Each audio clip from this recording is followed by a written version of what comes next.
Hello everyone! Today I'm going to go through all of the available sliders in The Sims 4 so you know where your options for tweaking lie. I love that The Sims 4 gives us so many sliders to create diverse and realistic bodies and faces. The sliders make it easier to create Sims when you're using inspiration pictures as well. But when I first started messing around with CAS in The Sims 4, I was very overwhelmed by the amount of customization I had at my fingertips, but I was never able to find a straightforward guide on what I could change and how accurate I could get. Hopefully, this video will shed a little light on the available sliders whether you are a newbie or a veteran Sims 4 player. So let's get started. First off, I've got era EPs here, and you can edit sliders within the full body view and the face view. So we'll just start with the body view. These sliders are pretty straightforward. Pretty much everything can be made wide or narrow, longer or shorter. Same with the calves, wider or narrower, and jutting outwards or inwards. And then the thighs, same deal, out or in, wide, narrow. Moving on up, you've got the hips. The hips can go outward and be wide, or they can be skinnier and narrower. The forearms, wide or narrow, bigger or smaller. And I almost forgot the butt. The butt can go bigger or smaller. And then the, midsection area can be made wider or narrower, and that gives, either curves or not curves going straight down. And then you can push the belly out or in, the biceps out or in, bigger, smaller. The chest can be moved up or down, and then it can also be made bigger by moving to the right and then moving back in, making the chest smaller. And the side view does the exact same thing, but it's just easier to see. Then, a new slider I found when I was preparing for this video, if you grab the back right here on the side, if you grab the back right here on the side and pull it up or push it down, you can kind of edit the arch of the back.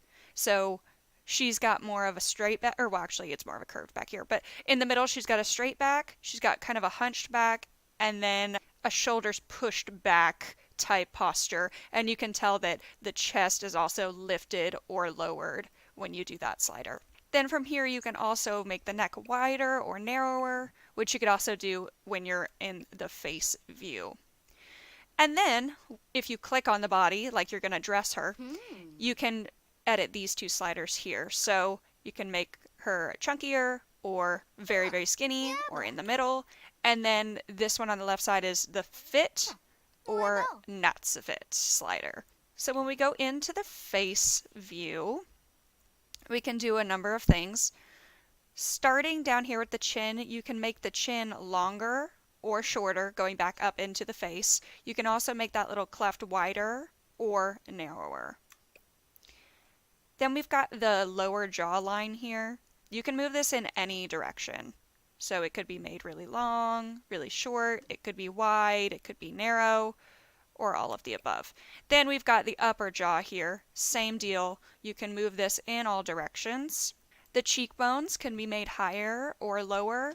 You can jut them out or bring them in towards the nose. The lips, you can make them wider or narrower. You can move them up and down. It seems like it gives you more movement than it really does. You really can only move them to make them wider, narrower, and move them up or down. If you want to do more specifics, you'll have to do that in the detail edit mode.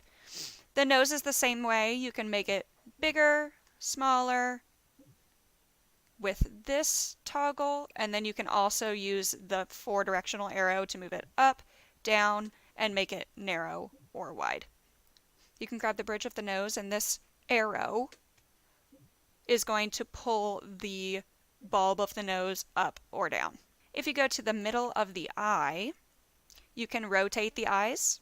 If you grab right here where the circle is around the whole eye, just the center of the eye, you can move the eye and eyebrows up or down or further away or closer to the nose.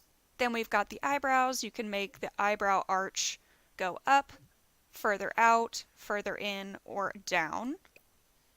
You can also rotate the eyebrows by holding the inner eyebrow. The last slider on the face view, you can grab the forehead and you can change the entire face. So you can make the whole face very narrow, you can make the whole face very wide, very short, or very long. And then the ears, of course, you can make them bigger, smaller, and you can make them come out or go back in very close to the head.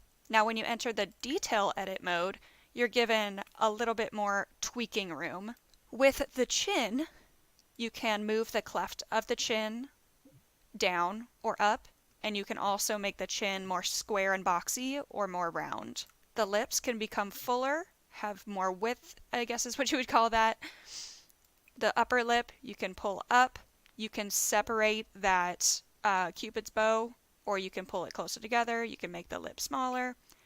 If you grab the corners of the mouth, you can straighten the mouth. Instead of having a nice little smile curve like that, you can flatten it out, or you can make them almost to a frown. The nose, I always forget about the nostrils.